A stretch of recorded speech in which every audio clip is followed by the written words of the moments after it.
And there's always a personal attachment to wanting that problem. And of course, we don't know it. We don't realize it. It seems to be unfair to say that because on the external level, in the logical mind, we don't want to have a problem. We don't have to suffer. We don't want to be in trouble. Or once you separate the will to hold on to it, it just flies away. You don't have to heal the trauma. You have to heal your own attachment to the trauma. I love it. Mm-hmm. Enjoy this Wild Soul Gathering production. I'm Dr. Sandra Marie. Pour yourself a really tall glass of spiritual curiosity and join me for the Happy Hour for the Spiritually Curious podcast. In the spirit of happy hour, cheers to some new insights, peace, revitalization, and perhaps an aha moment that may change your life.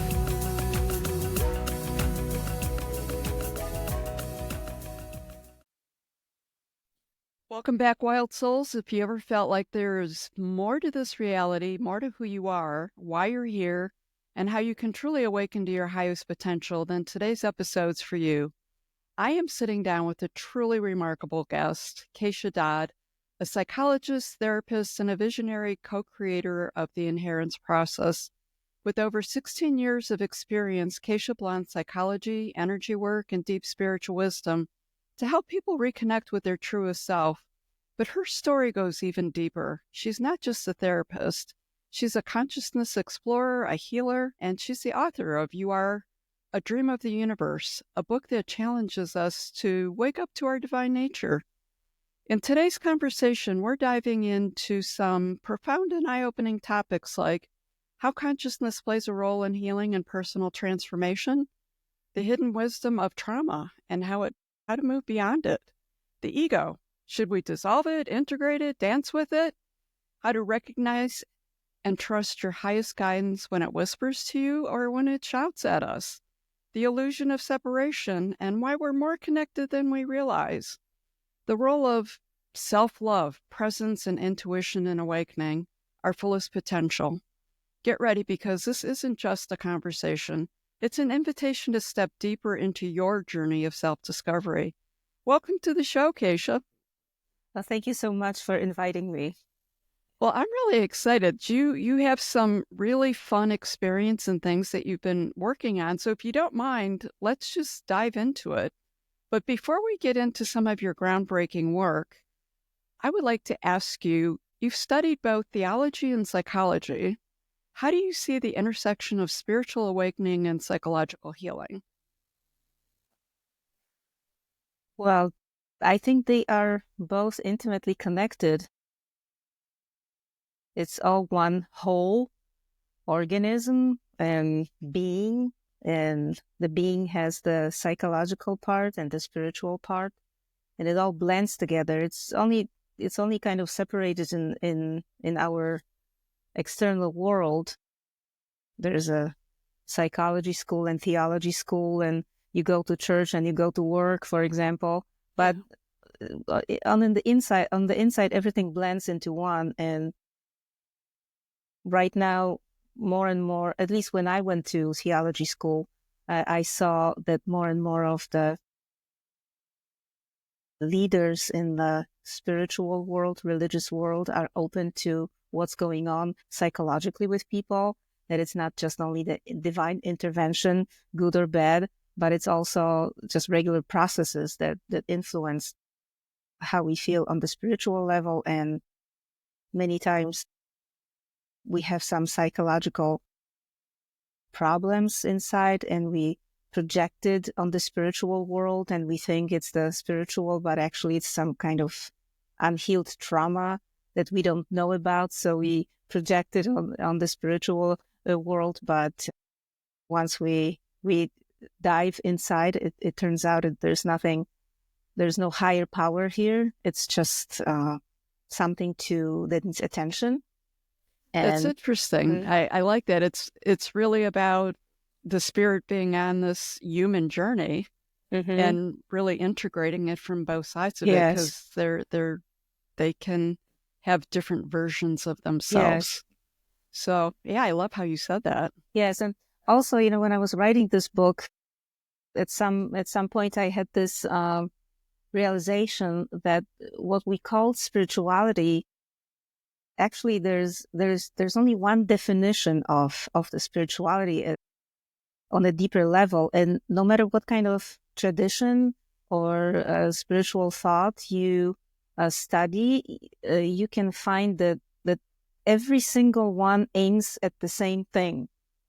And my definition of the spirituality is to let go of everything that is important, known, valuable, detached, in a sense of letting go.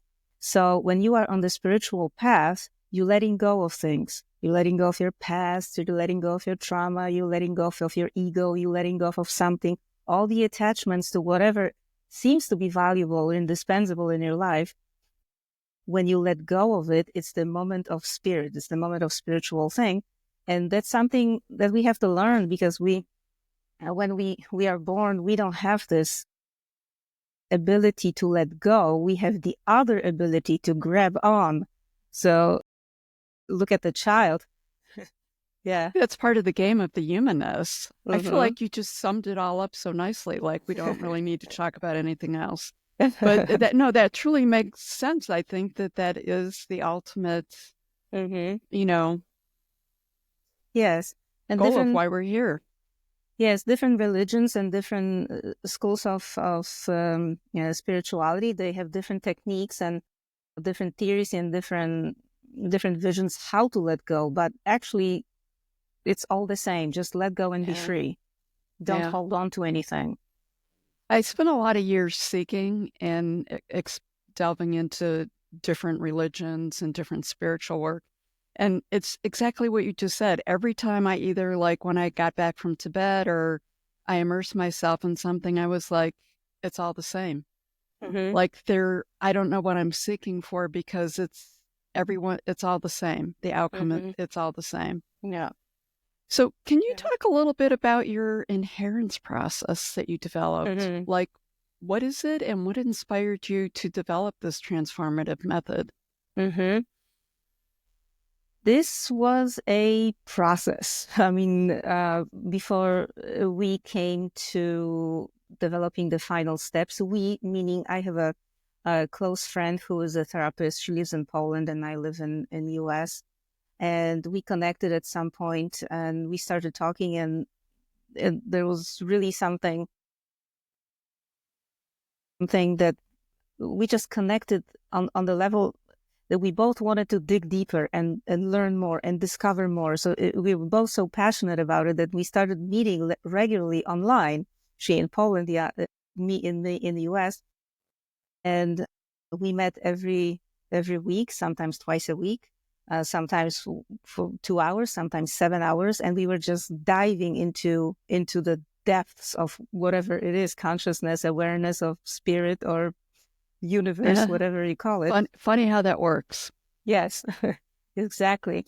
And she has some nice abilities too. She's intuitive and she can see some things, and me too. So we both really blended our insides. And took 7 years, I think. We were doing this for 7 years. And she's a therapist and I am a therapist. So at the same time, we had clients. And so we were dealing with the real client, human material when we were working with people. And then we met and then we worked and then we looked deeper. And so this deep observation resulted in this process that it's, how to say it? Okay, maybe one more thing. I always said, working with people and being interested in the human awareness, I mean, since I was 7, I always had this question underneath, always, it cannot be that complicated. It's impossible that it's so complicated, this whole psychological and emotional stuff. It can't be that complicated. There has to be something simple underneath of all of it. And this was my main drive, to get deeper and deeper and deeper to this one mechanism that would show up, and it showed up. So that's the inherence process, and the inherence process is a process that it has 6 steps, and every step, what it does, it positions your awareness. I don't know if it makes sense, if it's going to make sense, but I will try to explain.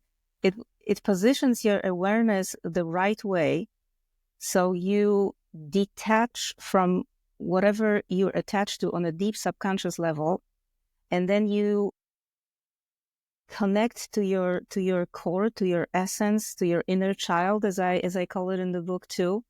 And when you feel the real connection, you really feel like you are in a different dimension. You suddenly have a different vibration. You cannot connect to the problem that you had before, and you look at the problem and you don't know what it is and why you paid attention to it, why it was so important. And it's all about, what came out from this research is all about where your attention is turned. But on a deeper level, not on the external level, on a deeper level. And in order to get to that, the person goes through the steps. And it turns out that every single problem, I mean, so far what we observe, every single problem that people have comes from the attention being attached to a wrong thing. The deeper attention should be connected only to your deeper self, to the essence, to who you are, to your soul, if you can say that, the conscious awareness. And when it's not, it immediately becomes a source of emotional drama and problem.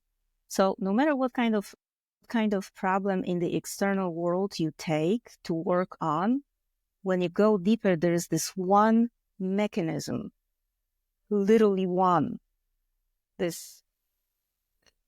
proper turning of the attention, but you have to really experience it. It's hard to explain until you go through the process, because it's not difficult. It's very simple. There's only 6 steps, and suddenly you are in your inner home, and you can feel it. It's not imagination. You can feel it because the physiology changes, and people have physical healings, spontaneous sometimes, even if it's not intended.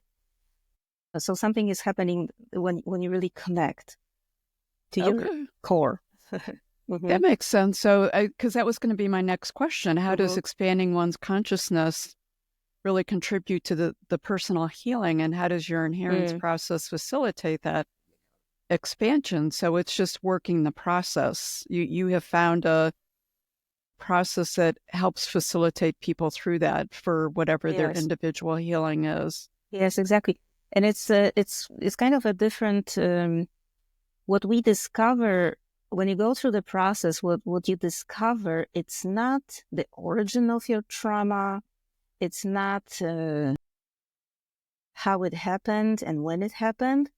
This is irrelevant, because underneath of all of it, there's even deeper level, and that's where the real problem is. And the real problem is the personal attachments to the problem, not the problem itself. Problem is never a problem. Problem wouldn't be a problem and wouldn't haunt us and there's always a personal attachment to wanting that problem. And of course, we don't know it, we don't realize it. It seems to be unfair to say that, because on the external level, in the logical mind, we don't want to have a problem. We don't have to suffer. We don't want to be in trouble. Oh, yes. But underneath, when you go deeper, you find that there is nothing else, nothing hurt, nobody hurt you, nothing happened to you. There is, even if in the external world it looks like this, but underneath there is always you and your will, and the will to hold on to it. Okay. Once you sever or separate the will to hold on to it, it just flies away. You don't have to heal the trauma. You have to heal your own attachment to the trauma. I love it. So I had a guest on the show, Heather Lee Strom, and she does some work, and it's unique and different, but it's powerful. And she says healing's not work. It's easy. It really is easy. It's not work. And so that really stuck in my mind. And I'm listening to you, and it's like, this is a different iteration of healing isn't work. It's Yes. easy. We can do it.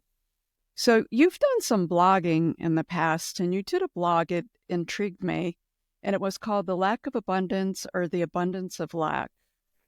And you talk about abundance with lack being the abundance and excess. So I feel like that sort of just fits into what you were just talking about. And I know that, right, lack and abundance are big, like people put a lot of energy and focus and attention on that topic. Do you remember that blog? Yes. Could Yes. you talk to that a little bit? I was just really, truly intrigued by it. Yes. Well, when you really think about it, it's we live in an abundant world. There is abundance of everything. There is abundance of love, and there is abundance of suffering. There is abundance of lack, and there is the abundance of something really great. And again, the only thing is where you put your attention to. If you put your attention, attach your attention to the lack, you have abundance of lack, but it's still abundance. It's not lack. Right. So I was when I was reading it, I'm like, it seems so simple. Yeah. But it wasn't simple until I read it, and I was like, this is fascinating. So I'm glad I wasn't sure if I was going to be able to weave it into the show or not. So I'm glad that I got that weaved in, because it really did strike a chord with me. Yeah. In your book, You Are the Dream of the Universe. It suggests a deep connection between personal existence and the cosmos. How can we tap into the universal connection for greater self-awareness? Yes. Well, how I experience it and how I see it is that the deeper you go, the bigger the world. That the essence that we try to connect to is like it is like a mini universe. It's like a small representation of the whole universe. So whatever is happening on a huge scale in cosmos, the same happens on a very micro scale deep inside of us. And well, I see it as the inner child, or the essence, or the soul, however we call it. And that's the piece of the universe. That's the small representation of the whole big thing. So, and that's the only thing that we actually really have access to. So if you want to connect to cosmos in the huge universe, you have to connect to the piece that's inside. That's the whole universe in a small, very, very small, little tiny particle or whatever it is. I don't actually know exactly. But yes, that's the same thing. Okay, that makes sense. I heard someone, they described he would have said that was it's an electron. Like when you kept talking about the small particle, I went back to his explanation, and I was like, oh, Jim would call this the electron. So what core message do you hope readers take away from your book regarding self-awareness and inner harmony? Core message that the connection, the conscious connection with the deeper self is the root of everything. It's the basis for our existence. It's the only thing that we have, and everything else, like life, relationships with others, with the world, and careers, and whatever we have, it's just a reflection. It's like the external stage on which we play the inner world. So the more you connect it to yourself, to know who you are, immediately it's reflected in the external world in the form of events and life happenings, whatever it is. So if you want to, if we want to change something in the outside world, Just we have to turn, go in there, figure it out, and it will be just effortlessly reflected in the external world. It not should be hard to change things in the external world, but people try to change things outside without going to the real stage where it's happening inside. Okay. That makes sense. Now, you've touched on these terms a couple of times already. Your work emphasizes the integration of the inner child and the parent to form what you call the inner adult. And I thought, well, that's interesting. Can you elaborate on these concepts and their significance in personal development? Yes. So how I see it is that our self, the personal self, it has two components. It's the inner child and the inner parent. And when we come to this world and we are small children, we don't have the inner parent structure developed yet. So we are children, we are full of life and enthusiasm, and we want to explore everything and this bundle of energy, happy about everything and wanting everything. That it cannot self-regulate. So it needs the external somebody, mom or dad or whoever it is, to help to regulate this. So for the first 20 years, more or less, there is this external inner parent that helps the child to develop and to figure it out who he or she is. And more independence happen when the child grows up. And at some point, the parent should step to the side, and the person who is adult now has the inner parent. So it's capable of regulating himself or herself and being the intermediate kind of mediator between the inner world and the outside world. Okay. Yes, but what happens is that parents are people and people are not perfect.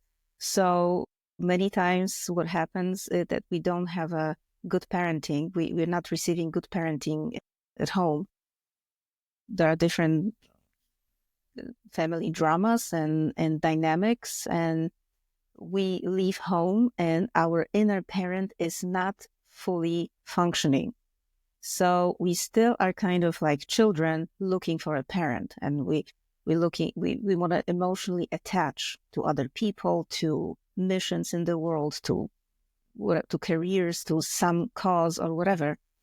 We want to still connect and emotionally connect to it, so we can kind of how to say it, so we could make up for the things that didn't happen properly in childhood. So that's why we have emotional dramas. I think that adult people who are really adult, not physically adult, but internally adult, don't know what emotional drama is. But when we have emotional drama as adults, meaning that we are still not adults inside, because the inner adult that I'm talking about is when the inner child and inner parent are fully integrated. The inner parent is really functioning well, taking care of everything that's on the inside. So there's no emotional leakage trying to connect to something outside for help. And then you become an inner adult, independent, empathetic, loving, but not dramatic. There's no drama happening. There's no fear. There's no lack of safety. There's no feeling of loneliness. This is something completely strange to a person who is emotionally, internally adult. Okay. That makes sense. And Yes. in your experience, how crucial is self-compassion and the process of inner healing and personal development? Well, that's totally crucial. Yes, because Self-compassion is when you acknowledge that something is painful, something is difficult, something is problematic, something is inconvenient, something is not happy. So first it needs to be seen, then it needs to be acknowledged, then it needs to be accepted. And then when healing, that's the basic for healing trauma. And so when we do that with our own stuff inside, then the compassion, self-compassion is needed. It's very needed. Okay. Can't do it without it. Do you think that self-compassion is something that comes easy for most people, or it's just person by person? Well, it's not easy, and we should not mistaken compassion with pity and being a victim. Being a victim, it's not self-compassion. And sometimes people mistaken those two. That's a big difference. Mm-hmm. Yes, we are trained in our Western culture, especially. We are trained to be brave, to suck it up and to fulfill all the tasks and to make your parents happy, your teacher happy, your boss happy. So we have no time to actually sit and ask ourselves how we feel and have compassion for that inner part that sometimes needs attention and sometimes needs to be told that everything is okay. And we have no time for it because, it's changing. There's more and more of awareness now, but so far, no, the external world was more important. Yeah, I feel like it's just in the early stages, like it's coming to an awareness. Yes. And, it's people like you, your work, podcasts similar to these that are, trying to get that out there and introduce those different messages. Yes. So, and the culture does make a huge difference. You introduced EFT, Emotional Freedom Techniques, in Poland. Would you explain what EFT is? And do you see EFT as a bridge between emotional healing and energetic or spiritual healing? Yes. Emotional freedom techniques. It's being known in the U.S. since 90s of 20th century. So it's been like 30 years. And it's tapping, it's emotional acupressure, it's emotional acupuncture as they call it, and it's energy work too. I found it the easiest way to release trauma and stuck emotions. I tried many different methods that are out there, and EFT is really, really the simplest. And anybody can do it themselves. You don't need to spend millions on therapy. You can just do the exercises. There's plenty of them on the web, and they are very easy and they bring instant relief. So I encountered this technique when I lived in Chicago. I think it was 2005, and I was studying theology at that time, and I wanted to. I was looking for some books on money because students always look for some kind of extra money to earn. So maybe I can read something. So I was looking on Amazon for books and some other pages, and suddenly I saw this website. I went to this website, and there was some session recorded, and it was the EFT tapping session, and I did the process with them, and I was like, oh my gosh, what's going on? The tears are pouring down my face. I don't know even why. So I was so intrigued by this, and I started studying more and more and more and more, and it was like, wow, I really like it. And then in 2006, I went to Poland and to visit Poland, and I was talking to my friend who was a psychologist too, and she said, well, this sounds interesting. Hey, tell me more about it. So she got hooked immediately too, and we did a first workshop in 2006, and that's how it started. So nobody knew in Poland before about this technique. So by accident, I kind of brought it, but I guess there's no accidents. Now, all those years later, there's a big foundation, the EFT Foundation in Poland. That there are 3 great girls that do EFT trainings, professional trainings, and there's more and more EFT therapists coming out from those trainings. So yeah, it's developing nicely. Well, so it's such a perfect example about how you came across something so innocently. I love EFT. I think it's extremely powerful. It's funny when you fly, you'll sit down and someone's sitting there and they're doing their thing. And I'll be like, oh, a tapper. And then how you just took it in that conversation and look at how far your personal influence that was, we'll say, unintentional in a lot of ways, has now built these institutions and changed so many people's lives when it became, and then it obviously became more intentional, that we do all have the ability and power to influence in ways that we just don't really realize how big it is at the time. So I wanted to point that out because, a lot of times people just feel like they don't have the value, or how can I make a difference? And that's just right there, a perfect example of it. So you're originally from, and I don't know if I'm going to pronounce this right, Krakow, Poland? Krakow in English, yeah. Okay. And you've been in the States. How has this cultural transition influenced your personal and professional perspectives? Has it made a difference? I would think so. Yeah, it did. It did. I came to the US 21 years ago.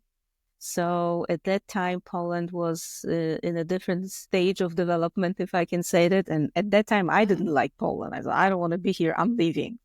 So I came to the US, and soon after, I got enrolled into theology school. When I came to the US, I started having some experiences that I didn't know what it was, but then I learned that those were mystical, spiritual experiences. I really didn't know. I mean, I felt it was really good and something important was happening. It was not scary or anything, but I didn't know what it was. So after I found out, I have some profound experiences, and the change of the hemisphere, probably, and the environment and culture and geography, probably all kind of contributed to it. And then I went to the School of Theology, and that was my first shock, because suddenly I found that those teachers, those professors at school, they are actually nice. So that was my first shock, because in Poland, at that time, it's changing now, but at that time, student was treated as enemy. So you had so you were by design, by default, you as a student were enemy. Your job was to prove that you are not stupid and that you can actually know something. So there was this weird dynamic going in, and I came here to the US, and I have all those professors and serious people, and I felt like they were serving me to become a good student. They were helping me to become a good student and learn everything as I was supposed to. I didn't have to prove anything. It was their job to make sure that I'm a good student. Right. So that was the first shock. And then, of course, the mentality of people in the US is different than in Poland. The people are more open, more chatty, more positive, thinking positive, more. There were more opportunities and possibilities to learn things, to explore things, because people were more open, not so close-minded as at that time in Poland. Now it's really different. After 20 years, when I go back, it's like, whoa, who are you? And what did you do with Polish nation? So it changed a lot. So yeah, I like it now when, it's more, the Poland is probably the internet and easiness of access to information from all over the world and exposure to different cultures, it's all probably influenced how the young people are now.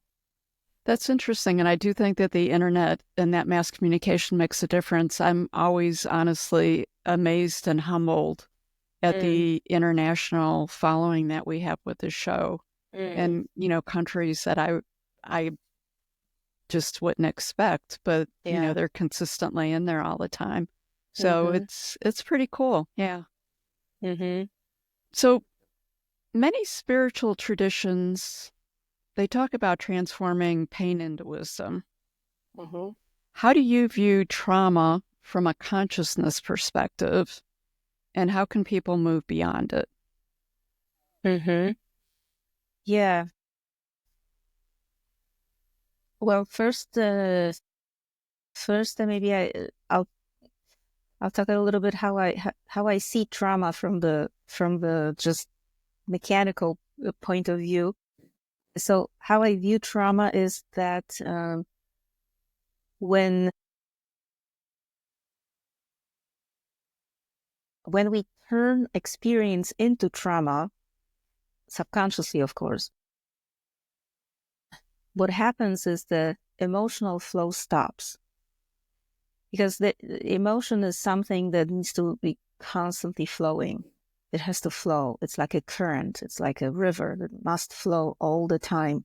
And then when there's some experience that it's shocking and stressful too much, and the body cannot process it, it stops. The flow stops. And that's what trauma is. There's a stuck emotion, and there's always stuck image attached to it, and stuck belief coming from it, and some symptom in the body. It's just frozen. So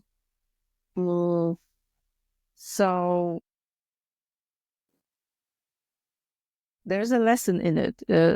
I mean, when we want to unblock the trauma, there is a lesson. And sometimes when in the moment when we cannot process the emotion, and we do it later, year later or 25 years later, we try to process this stuck emotion, there is some lesson in it. And most of the time, the emotional flow couldn't flow at that moment and got stuck because we have something unresolved underneath. It could be generational trauma. It could be generational trauma, meaning we come to this world with already predisposed to reaction, to certain reactions in certain situations. It could be something in the family dynamic that happened. And usually when we look at the trauma, the emotions that are stuck with it and how we feel and what it does, and we peel and we peel and we peel, there's always something to learn about your own self, about your history, about your family, or about generations, or about the world, or about life, or about God. There's something to learn, because at the moment it was unavailable to understand it. So it got stuck and waited for the better moment to unpack it and learn what's in it. And what was the question? How it's connected to spiritual? How can people move beyond? How do you view trauma from a consciousness perspective, and how can people move beyond it? Okay, from the consciousness perspective. Yes, so from consciousness perspective, when we are stuck in some kind of event that we call trauma, we are unconscious at the same time in that area. The moment we unpack the trauma, release the emotions, suddenly we understand what happened. Suddenly we understand the bigger picture. And from the consciousness point of view, the consciousness is present and it expands in that area. Okay. Then it just releases it, and then you grow and you evolve from it. Yes, exactly. But from other points of view, when we talk about consciousness, how I see it is that humanity is the species that has the self-awareness that it's evolving, and the self-awareness must be learned somehow, and it cannot be given to you. You have to acquire it by your own experience in your own life. So sometimes the depth of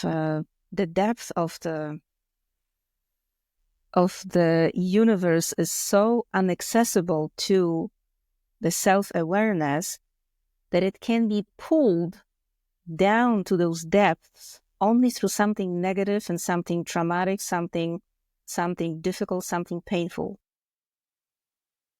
Because the consciousness, the awareness wouldn't go there on its own to explore the depths of who we are, or how everything functions and how it builds, because it's too light.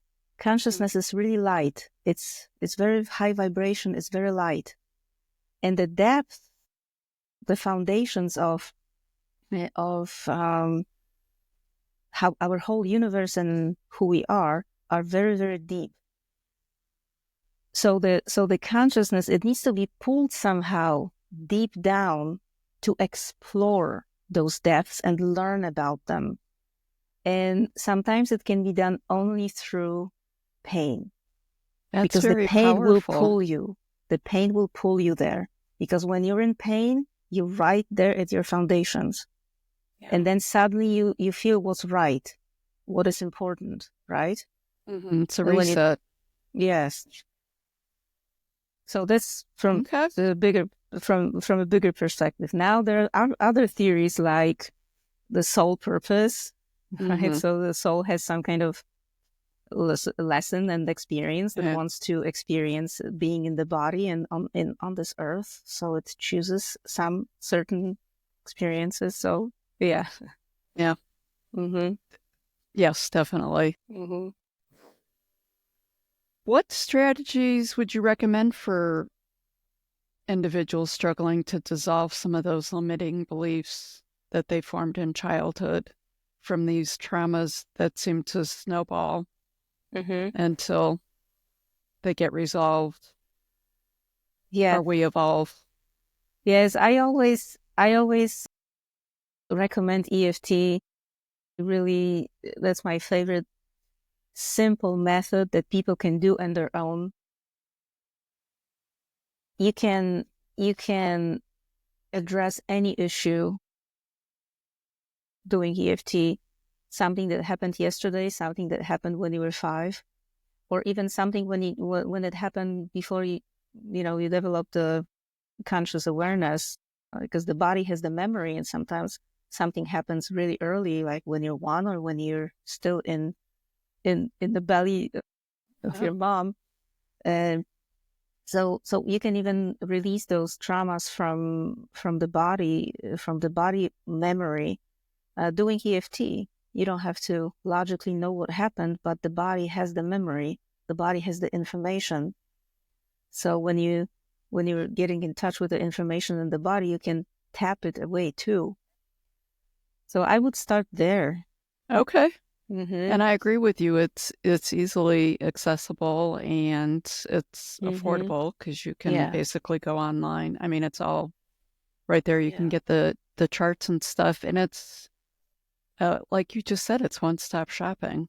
It roots out the problem and it fixes it all at the same time. So yeah, nicely done.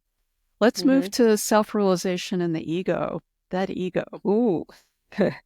Many spiritual traditions talk about transcending the ego. From your perspective, should we seek to dissolve the ego, or is there a way to integrate it in a healthy way? Yes, don't dissolve your ego. No. I feel like it was created for a purpose. It just has managed to get itself out of control. Yes. Well, how I saw it, exploring the depths, it's that the ego is actually the inner parent structure. It's if you imagine that the soul is coming to this world, and the soul has no boundaries, and it's so expanded, and suddenly it comes to this physical reality, and it needs to focus. It needs to have suddenly like a laser focus to be able to focus on physical things, on physical material world, and it cannot do it. It's like you have, for example, have a blurred vision because let's say your eyes cannot see, and you see everything blurred, and suddenly you put nice glasses and everything is focused. Mm-hmm. So that's what ego does. That's what the ego structure does. You are just this boundless energy, but it needs to be formed and focused so we can actually focus on the physical reality. So we cannot survive without ego structure on this planet. What happens is that the ego is it's the processor that on one hand it's supposed to process the internal world of emotions and all that, and on the other hand the external world of the physical world. So it needs to process. It's the communicator. It's like an interface, and it gets in trouble because it gets mistaken. It mixes up things, and it also holds beliefs that we get from childhood, from messages from parents, from culture, from school, and from parents, from family. Yeah. And so how I see it is that the healthy ego, it should be like a container that it's transparent.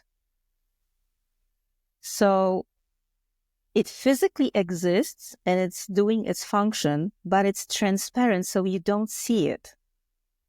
So at the same time it is and it's not. And that's what healthy ego is. It's like clean glasses. They do their job. They help you to focus. They help you to regulate and see what is. But you actually don't see because it's clean. Right. You don't see the glass. But now imagine that you put some stickers or some chewing gum or whatever and try to see the world through it in a clear way. Impossible. You'll be all frustrated and you will have bad beliefs and you'll be looking at something beautiful outside, but you have some film on your glasses and you actually see a monster and you say, oh my gosh, this is such a monster. Because what you see, it's the stuff on your glass and not the real thing.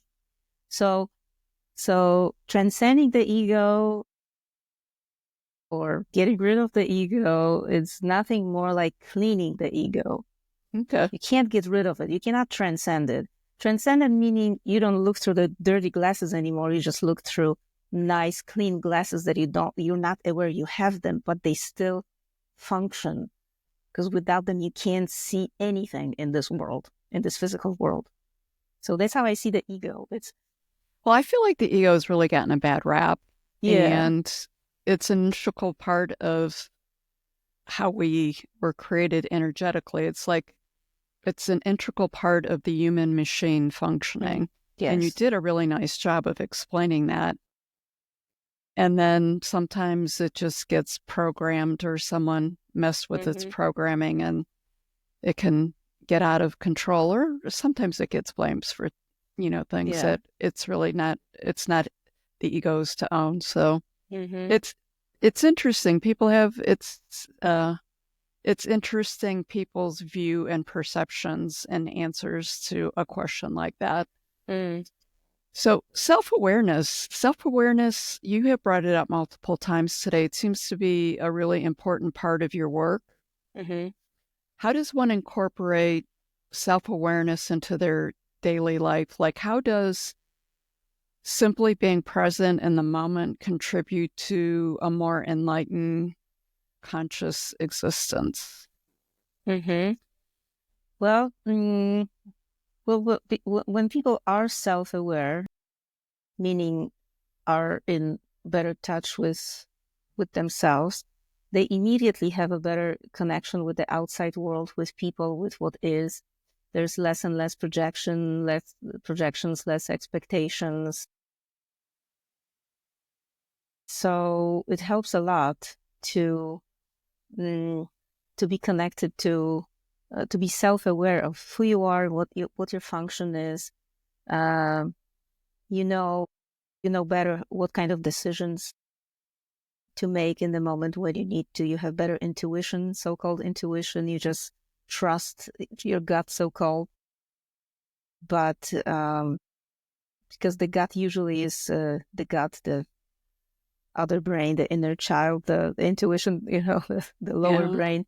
It's better connected with that everything that is than the conscious mind. So when you are self-aware and your self-awareness is more connected to the gut, let's say, to then you have immediately better connection with everything. But now it almost feels like the real perception and the real connection is through the other brain, through the intuition, through the gut brain, and the brain in the head is just a processor that it's supposed to only process the information that you receive from outside world through intuition, what we call intuition. So the information comes all the time, and the brain is supposed to be connected with it, decoded, trust that it's right, and then make the right decisions and figure it out. That's what the inner parent would do. Listen to the inner child, figure it out, and then carry it in the world. But sometimes the ego, the parent, the thinking mind is disconnected. It's the dictator. It knows the best. It wants to take control over everything, and it's not. Usually, it doesn't end well. So the self-awareness is when you're connected to the deeper self. The deeper self has the connection with everything that is, and the job of our conscious brain is to learn it, is to be aware of it, is to be attentive to it, is to decode it, is to trust it. To trust it, the trust is the thing. So when you trust it and you don't need to control everything and know everything, then synchronicities happen, or things like this. By accident, I met this friend and I started talking about EFT, and suddenly there's EFT Institute or EFT Foundation in Poland 10 years later or 15. You just trust the God. And that's the job of the inner parent, who is here to regulate those processes, not to control everything. Wow, that's a great connection. So would you say that one has to be really living this profound life and involved in profound activities to be doing this work? Or can we be doing this work with our everyday, check off things like doing the dishes and, gassing up the car? Yes, doing the dishes and gassing up the car, yes. Those should be profound experiences. Okay. So, to share a little bit more about that. Literally. Well, because I agree with you, but yeah. Yeah. We again, speaking about evolution, self-awareness, we in the history we had this split between what's secular, what's spiritual, what's inner, what's outer.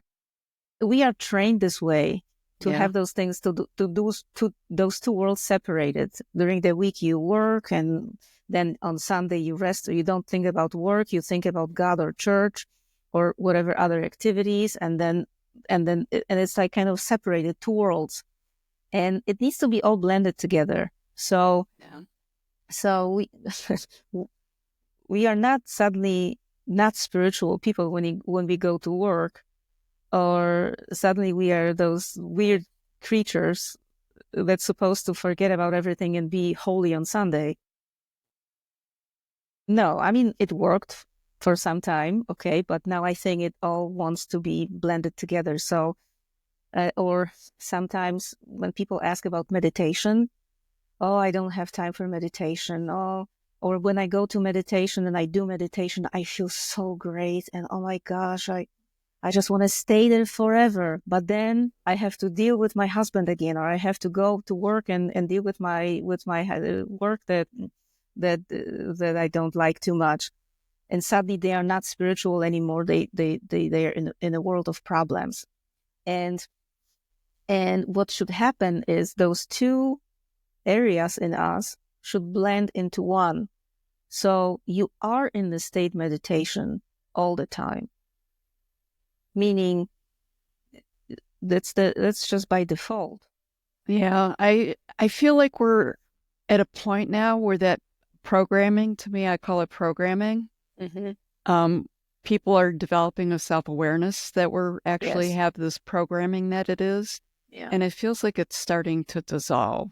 Yeah. And I think people out there, folks, are feeling it's starting to dissolve, but they don't quite like get all the pieces to it all or what it looks like. So well said. It all needs to be integrated together. Yes. So someone may not know exactly that's what they're doing, but they're feeling that something's different. They know something different is happening because the programming is dissolving and changing. Yes.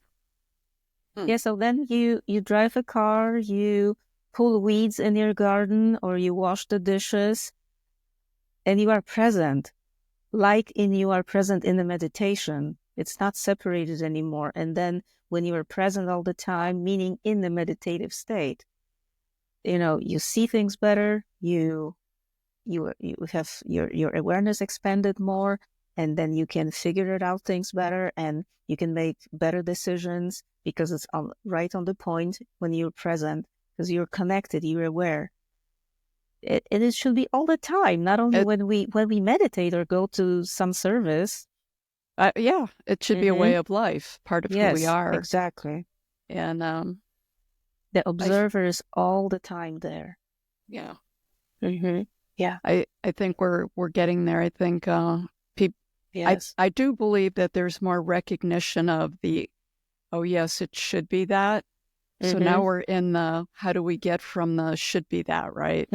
Yes. And then you just gave like perfect examples of how you just integrate this into part of your everyday life, where it comes to a point where you're not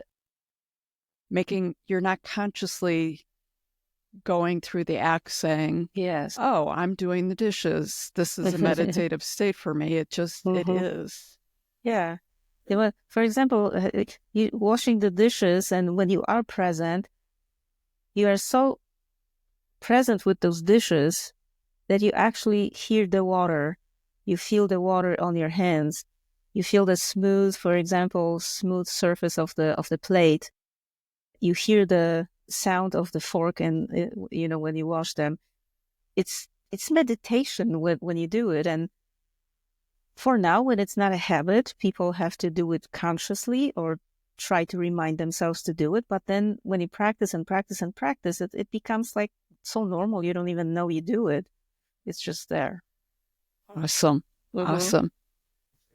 How do you, well, I wouldn't say how do we balance the experience of a unity consciousness, the oneness? There's a lot of attention being given to oneness and the acknowledgement and the recognition of it, while still honoring our unique individual path. Well,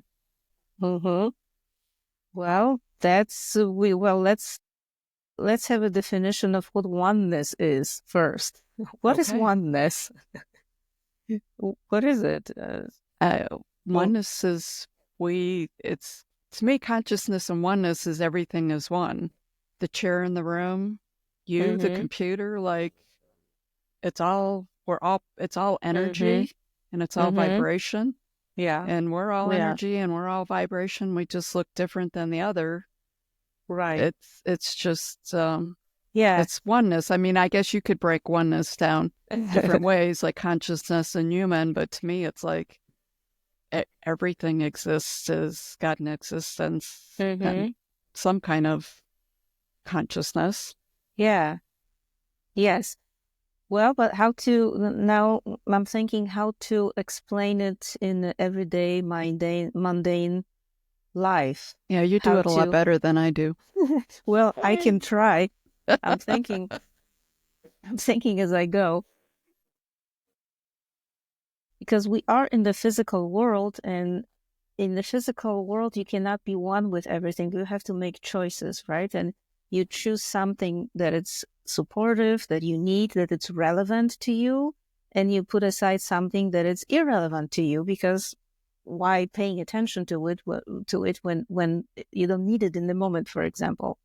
So how to reconcile the oneness of everything and choice.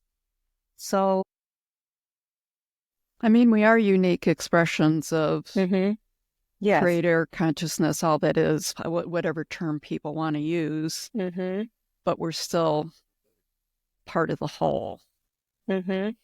Yes. So I think in on on the very surface of Earth, where we have to walk and go to work and go to store. So for example, I go to supermarket and I need few things, and let's say I need a juice. So I go to a aisle with juices and drinks and everything, and I see, let's say, 35 different products, 35 different juices, and I need only one. Let's say I need apple juice. So that's the only one that I pay attention to. And I don't pay attention to all the other 24 different juices. So on that level, being one with everything that is on that shelf, the 25 juices, I don't fight the other ones. Meaning, I just accept that they are. I don't need to give attention to them. It doesn't mean I don't love them or I don't like them or something. I ignore them because they did something to me. They are just irrelevant. So I acknowledge that they exist, but I don't want anything from it. And if right by the apple juice there is a, let's say, grape juice, and I don't like grape juice, I don't have to hate the grape juice just because I don't like it. And I don't have to give attention to it when I need apple juice. So I buy the apple juice, I give this apple juice attention, and everything else, I just acknowledge that it's needed, that somebody else may like it or need it, and I don't. So I can feel one with the grape juice by acknowledging what it is, that I don't like it, and I don't mind it. I mean, it's translating it into very, very practical everyday existence, how to be one with everything when everything is separated by different form. So I don't have to hate something that I don't need. I don't have to not like something I don't need. Right. Or I don't have to deny something that is irrelevant in my life. Why give it attention? So I am one with it by not by keeping it neutral when it's not needed. So I need only apple juice, and I give attention to apple juice. I put the apple juice in my cart and I go, and I'm with peace with all other juices I didn't like or need. Okay. So that's oneness on a very practical level. Of course, on quantum level, we can go into energies and everything, but how to practice it when you go to store? It's theory. You can feel it on a spiritual level when you really expand and meditate. People are really interested in the quantum. They're very curious. I think curiosity, we're in a time of existence where curiosity is really very pivotal. And so anything you want to share about the quantum, I will tell you, people who listen to this show are always interested and curious. Well, I don't know anything from not much. I mean, I listen to Nassim Haramein sometimes because he's a really cool physicist that talks about a lot of consciousness and quantum physics. But I don't know much about theory. But when we dive with my friend into, when we do our research and we dive into the depths of the structure of awareness and consciousness and whatever the depths are, I think we arrive at some point at quantum level because the only thing that we see is light and structures. Wow. It's like a foundation of what is. There's no life there. There's no, I mean, life as we understand life here, organisms and complex forms. It's just like energetic DNA. I think it's happening on quantum level because there's only structures kind of built of light. Well, that makes sense. Just even when you said the term energetic DNA, I was like, I like that. Yeah. It's like going deeper, and you go through the different layers and different layers. There's matter, the physical reality, then there's emotional, then there's even more kind of what we call spiritual. It's more ethereal. Then you go deeper and it's darkness, and then the darkness there are structures of light, and there are feelings, sounds sometimes, and it's going deeper, and there's a foundation. Okay, so are those the 6 steps that you were talking about before? No. Okay. Sorry. No, the 6 step. No, good connection. The 6 steps is, well, you go on a deeper level when you work on those 6 steps, but the 6 steps are supposed to turn your conscious awareness inward and connect with the essence. So first you go deeper, but then you go this way to connect to your own self. Yeah, I'm just fascinated as you were talking, and how you were getting more into the structure of the light, and are probably the more realistic composition of our existence versus this dense physicalness that we have. So that's like super cool. That's what I'll say on that. Many spiritual teachings, they say love is the ultimate healer. From your perspective, how does love, self-love, universal love, really play a role in deep transformation? Well, that's absolutely fundamental. Yes, but again, my mind is kind of like working in the engineer mode. So yes, I see the human experience, but then immediately my mind goes deeper and wants to see the gears under the human experience. So how I see love from that perspective is that love means flow. When things flow, we are in love. When things are stuck, we are not in a flow, we are not in love, we are in some kind of drama. So the energy that builds everything, it must flow all the time. It must flow like emotions on a more human level. Underneath, there's energies that they have to flow. And when things flow and everything is in harmony, complex systems are in harmony, and there's a flow of information, flow of energy, flow of attention, flow of everything. It's all good, and that's what love is. Love is when you are in love, things flow underneath. And so going to the inherence process also, it restores the flow. So on a deeper level, when you go and when you release the bad attachments you have to things that are completely not yours and irrelevant to your well-being, you restore actually the flow, because the moment your conscious awareness connects to the essence, there's flow restored, and people really feel flow happening in the body. Suddenly they feel like they are brighter inside because the light starts flowing, and sometimes they even get hot because the flow is so present in the body that you get really warm. And so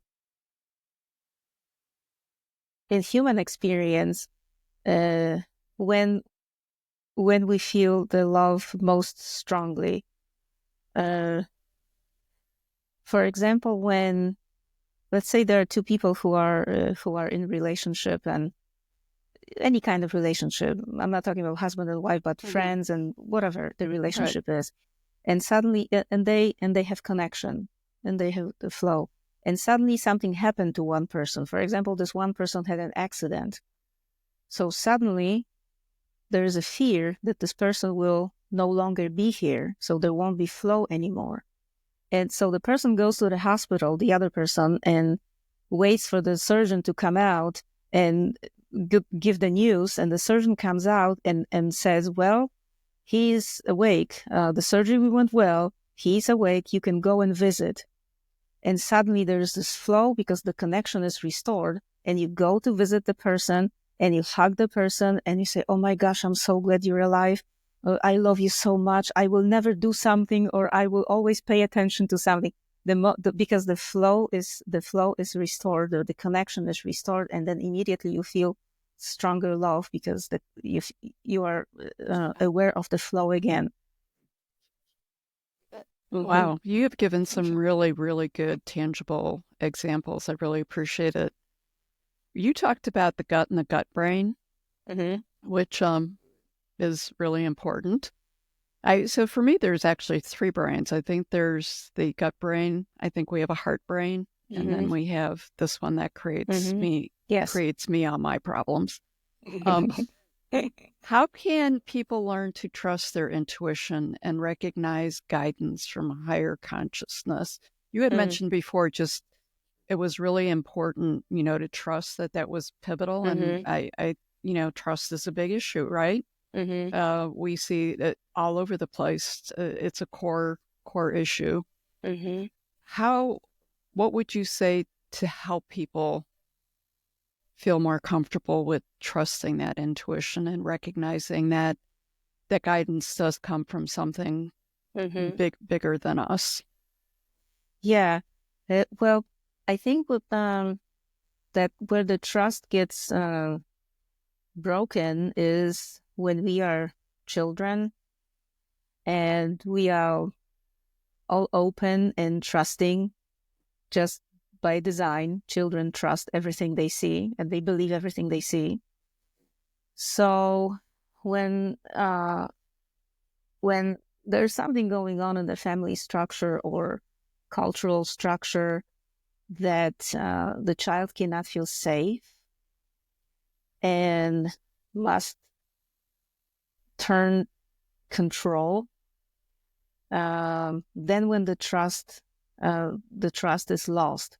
So for example, when there's some tragedy going on in the family, some dysfunction, let's say, whatever the dysfunction is, and the child doesn't feel safe, then the trust is broken and the child immediately wants to control the situation.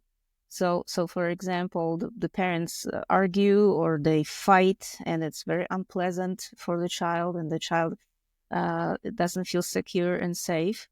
So the child immediately wants to do something to control the parents, right? To try to do something so they stop. So those are moments when we lose trust and develop control, the control of the mind. Oh, I have to do something. I have to intervene. I have to control the situation, because only when I control the situation, I will be safe and everything will be okay. So those are the moments when we develop that. When we don't feel safe, we immediately want to control. So if everything is okay and the child feels safe and acknowledged for who the kid is, then the child learns how to trust the world. Well, the world, meaning the first world in the child's life is the immediate family. The home is the world. first. Mm-hmm. And so now when we are adult and we try to rebuild the trust, then we have to release all the trauma where we didn't feel safe, and we had to develop the control, because the mind is the one that is controlling, but it's not supposed to control the outside world. It's just a calculator that needs to pay attention to the gut, where the real brain is, that is connected to all that is. And it needs to turn down, meaning literally turn down, pay attention to what's inside in the gut, in the feeling part, learn from it, calculate it, then make right decisions. But when the conscious mind is developing constantly in the position, not paying attention to own experience, but to the outside drama, it's not connected to the gut. It's connected to everything that is outside and wants to control it. It can't. So we have to release and work on all traumas and dramas that we had in childhood, those moments that we lost trust in the world, in ourselves, and in the higher power, whatever the higher power is, the universe, God, whoever believes what. And yes, and once you feel the flow restored within your own system, then you immediately trust, because there is peace and there's trust that everything is literally okay. Nothing needs to be controlled except your own inner world that needs to be regulated. And the heart is very interesting too, because I think, well, it's from my research. You don't have to believe me or quote me, but I love this conversation. How I see it in the research, how it appears, that the heart is, when the system is well integrated, meaning you have the nice flow between your mind, your heart, and your gut. Let's put it generally in those three parts. There are more parts, but those three are most known. And when there's a nice flow between those three, the heart, the job of the heart is to connect, right? Mm-hmm. When you think about it, you connect with your heart to others, right? But the first job of heart is to connect the pieces inside, not to connect to outside world, not to connect to mommy or to husband or to children or to God or to whatever. No, and no again. The first job of the heart is to connect all the pieces within this whole internal system. So when you are connected through the heart, your mind connects to the heart connects to the gut, then you are a real human, like real human who is aware, compassionate, connected, empathetic, and everything, because you have all this mechanism, you have well functioning in your own system. But what happens in trauma, the mind suddenly doesn't want to connect to the gut and doesn't want to know what it is because it doesn't trust it. So it's turned outside and wants to control everything outside. The heart does the same. The heart is desperate because the heart wants to connect. It's the primal job to connect. It cannot connect to the mind because the mind said, no, I want to control everything outside. I'm not interested in what's inside in the inner world. So the heart wants to connect. So the heart too turns outside and wants to connect to everything outside, but it can't, because the heart cannot connect to anything outside. Well, I know it sounds crazy, but the only connection, the real connection, an energetic connection that exists, it's from the gut. The gut is connected to the whole world, not the heart. And then when everything is well integrated inside, the heart is connected only to the gut and to the brain, to the mind, and then it processes. So So the gut receives the information from outside, from the universe, from everything. It comes through the gut.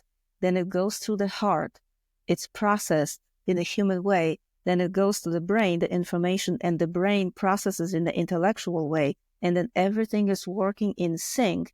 And then you have the proper response, human, healthy response. When the heart cannot connect the internal pieces, but it wants to connect to something, it will connect to anything outside, and it will always, and again, always will cause emotional drama. Okay. That makes sense. So really to be whole and have a wholeness is when it's clicking. Yes. That way. Okay. Yes. And you that makes sense with the emotion and the drama. You honestly see that all the time. Yeah. Nice. So let's just real quick touch on separation. We talked about spiritual traditions.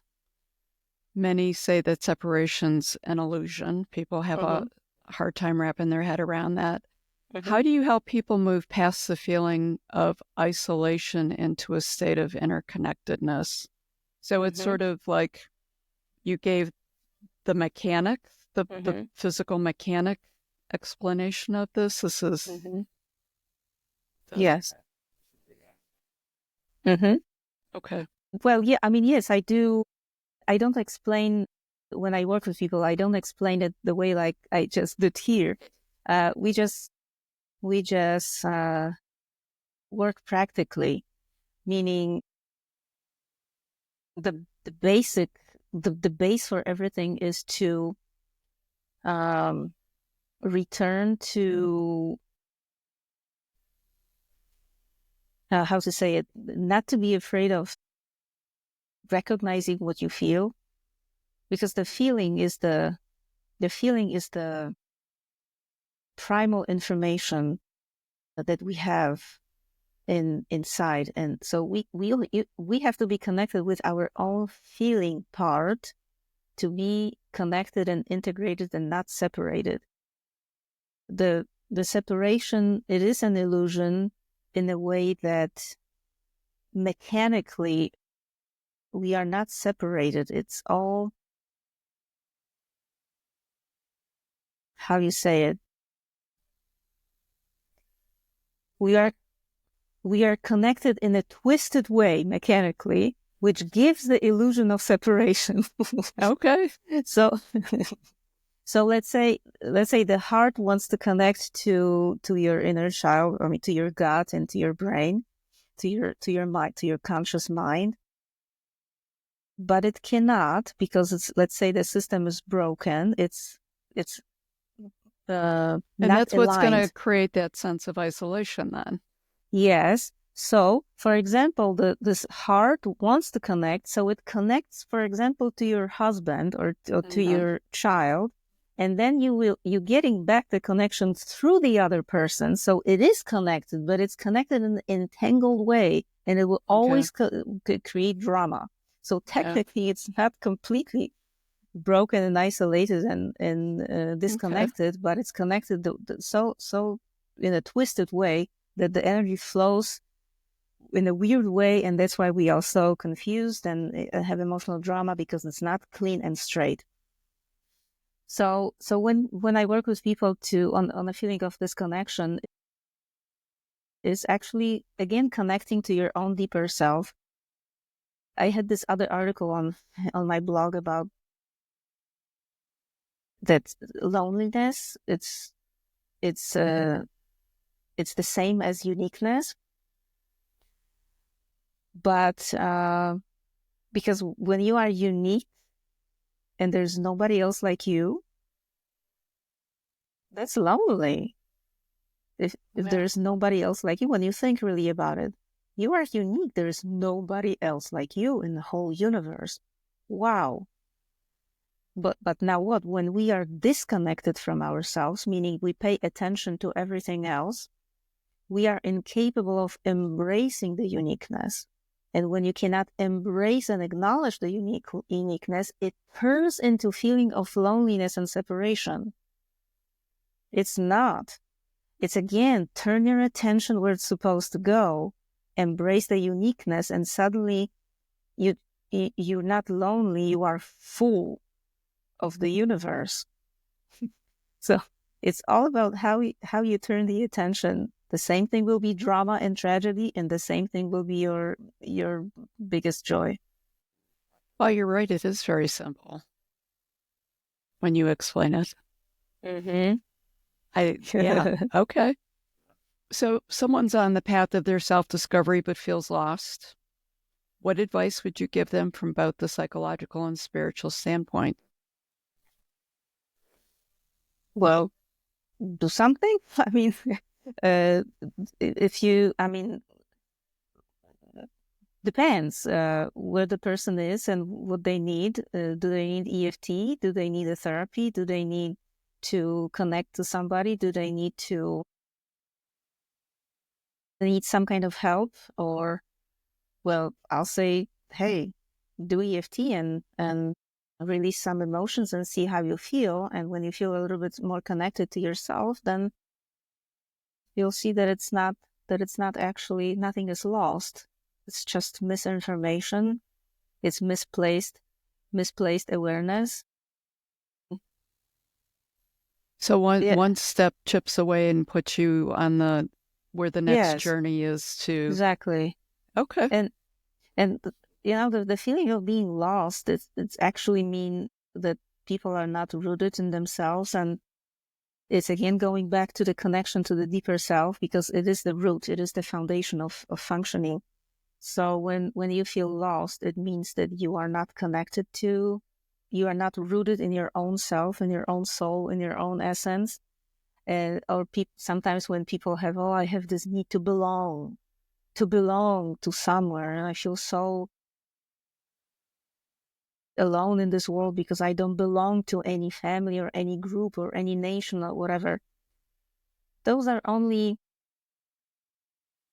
external interpretations, excuses of the mind, not excuses, but understandings of the mind of the one feeling of not belonging to your own self. That's the only thing that you need to belong to and can belong to. Then belonging, so-called, to some kind of organization, a group or family, it's not even belonging, it's just living your life. Mm-hmm.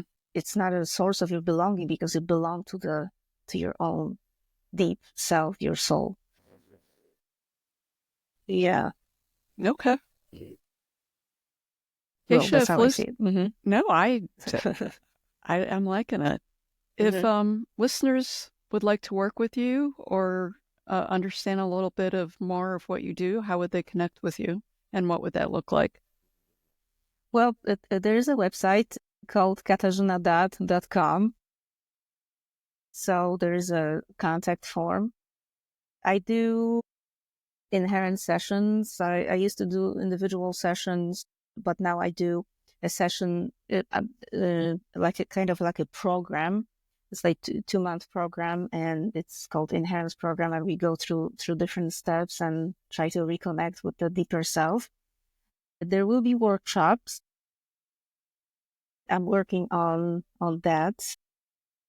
I'm doing inherence workshops right now in Polish, and Nice. and they are really, really something else. Well, we both, with my friend, are teachers in those workshops, and the results that people get, oh my gosh, sometimes it's like, is it really happening? Because people giving us feedback, it's like, wow, it's really something else. They do a few times the process, and they feel like after 40 years of meditation, literally, it's like a straight to the core connection. So that, and then we are working on developing application. The application will be also very, very interesting because it will be doing EFT exercises, and there will be programs for different specific topics, and that should be done this year, maybe summertime. It should be ready, and it will be really helpful we are testing it right now, and I think it will be really helpful for people to have something like this. It'll be super easy and accessible right in your pocket, and it will help you a lot in the moment when you feel emotional or lost or something comes up, and yeah. Okay, I'll make sure I get all that information up on the website also for you. Any last thoughts before we finish? Well, I would like to encourage people to turn inside. Turn inside, explore what's in there, because everything is there. Everything that is needed is in there. And the more we reconnect with the deeper self, the more whole we feel, the more harmonious life we have with others and in the world. The more synchronicities happen, the life becomes easier and effortless, more and more. So whatever the method is, whatever the way and path to do it, just turn inside and reconnect and know yourself and know yourself and know yourself and know yourself better and better. It will produce results. Awesome. It's a beautiful journey. Enormous gratitude for all your wisdom and insights today. And truly, thank you for all that you're doing for everyone out there. You're making a difference in the world. You're making a difference for humanity. So definitely appreciate that. Thank you for taking time out of your day to be on the show, Kasia. Thank you so much.